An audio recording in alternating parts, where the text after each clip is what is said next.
സ്വാഗതം. ഇടയ്ക്കിടയ്ക്ക് വളരെ ചിന്തിക്കേണ്ടതായ ചില വിഷയങ്ങൾ ചില കമൻറ്റുകളിലൂടി വരാറുണ്ട്. ഇപ്പോൾ കഴിഞ്ഞ ഒരു കമൻറ്റ് ഈ ചാനലിലെ ഏറ്റവും വലിയ ചർച്ചാ വിഷയമായി.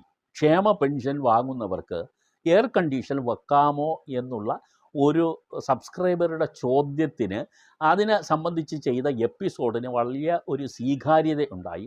നിരവധി ആളുകൾ ക്ഷേമ പെൻഷൻ വാങ്ങുന്നവരും അല്ലാത്തവരുമൊക്കെ ആ ഡിസ്കഷൻ്റെ പങ്കാളികളായി. അപ്പം അതുപോലെ ഉള്ള ഒരു സാധനം കഴിഞ്ഞ 2 ദിവസം മുമ്പ് കമൻറ്റ് ബോക്സിൽ എനിക്ക് കാണാൻ ഇടയായി. അതിൽ പറഞ്ഞിരിക്കുന്ന ചോദ്യം ഇതാണ്: സാർ, ലൈഫ് മിഷൻ്റെ വീട് പൂർത്തിയായി, വീട് കിട്ടി, വീട് പൂർത്തിയായി, ഇനി എനിക്ക് ഇത് വാടകയ്ക്ക് കൊടുക്കാമോ? ഇതാണ് ചോദ്യം. ഞാൻ ചിരിക്കാതെ ചിരിച്ചു. നിങ്ങളതിനെ കുറ്റം പറയരുത് കേട്ടോ. ചില ചോദ്യങ്ങൾ